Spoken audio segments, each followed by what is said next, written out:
Yo and hello everybody, Mike here, baseball collector, and it's already Wednesday this week. I have had a whirlwind last basically week or so. Last Thursday, I went up to my wife's hometown of Goddard, Kansas with her. She was being inducted into the Goddard Public Schools Hall of Fame, and there was just event and ceremonies and all kinds of stuff around that, parties and stuff. And so that was, we got there late Thursday night. We drove to Kansas Thursday, then all day Friday was stuff. Saturday during the day was stuff. And then Saturday night, I flew Wichita to Dallas to DC to meet Ty and Matt.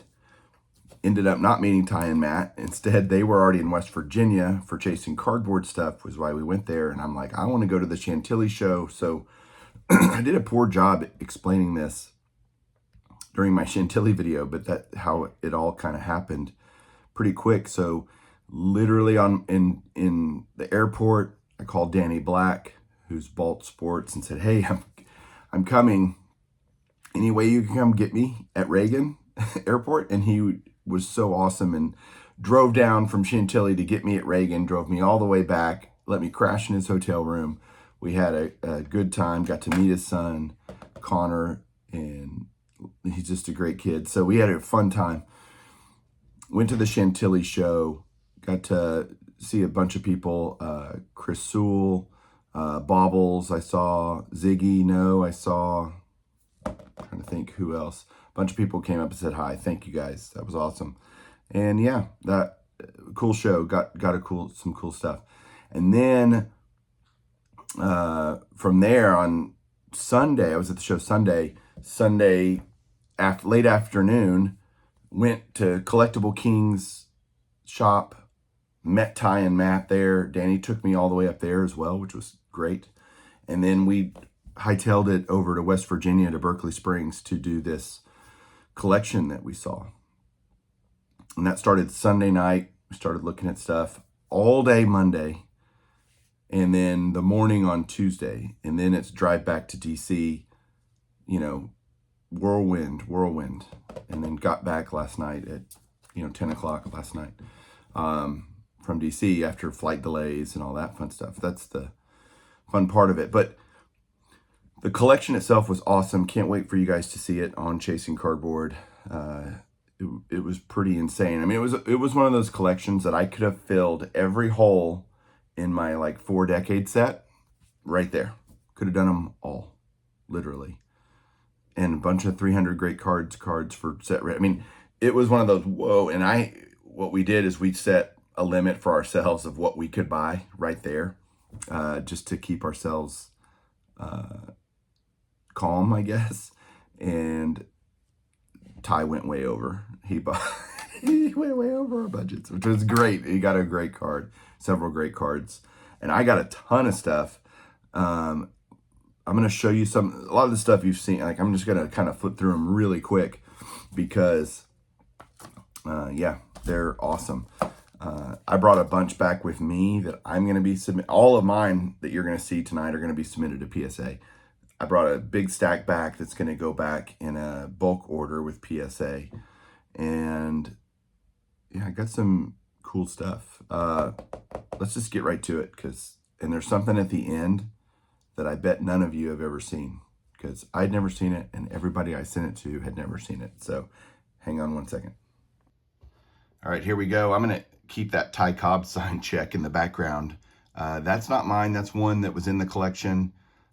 It's actually for sale.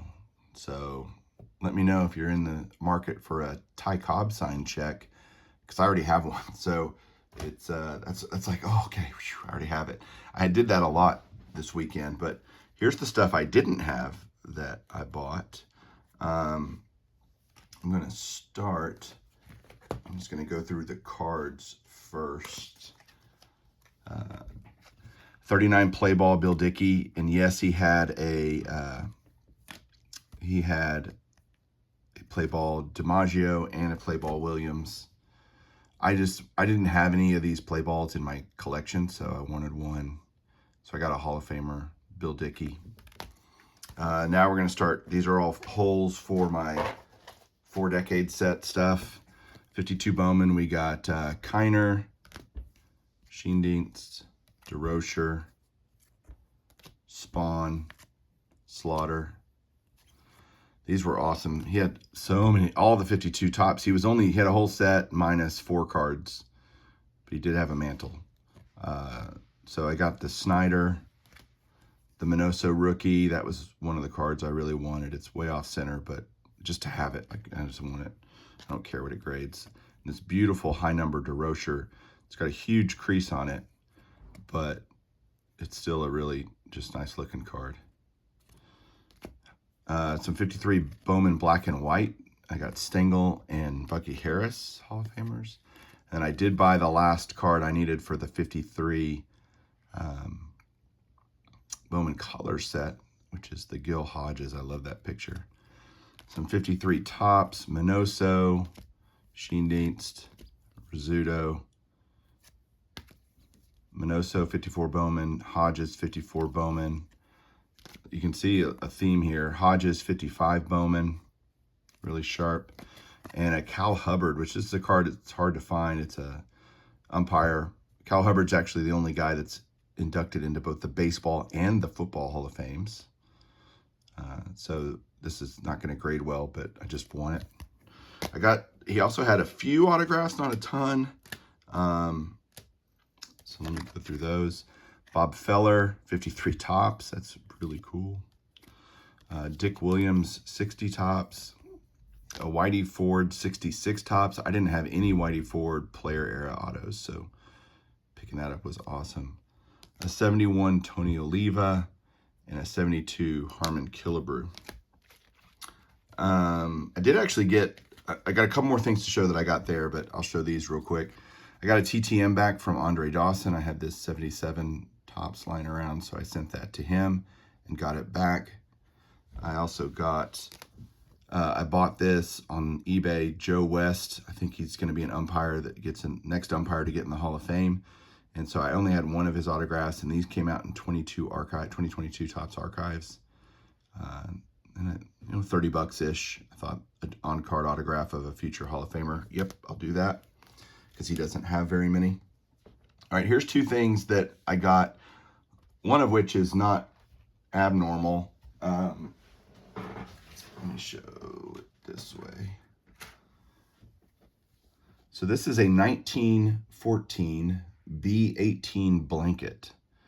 And I see these at shows all the time, especially on vintage tables, super old vintage tables. And these are just little thin pieces of fabric, honestly. This is Danny Moeller. He was a very mediocre player for the Washington Senators back in the day. And he had a couple of these. What was great is it was my birthday yesterday, and as we were leaving, I had commented on this multiple times. And it's not expensive. I could have bought it, but he's like, hey, birthday present, take it. The guy who owned the collection. So he gave this to me, and now I have one of these in my collection. I'm super excited about it. So cool.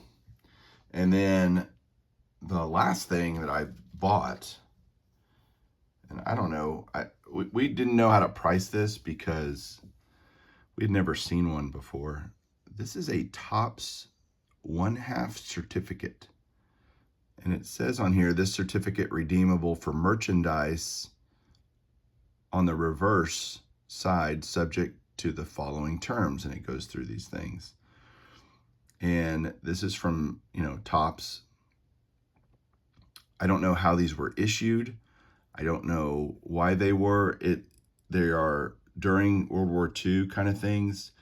U.S. victory stamps, I think. This had to be pre-cards for Topps. I think it's just for their chewing gum company doing something. And on the back, it shows,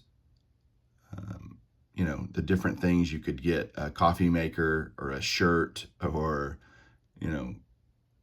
envelopes or whatever all this stuff is.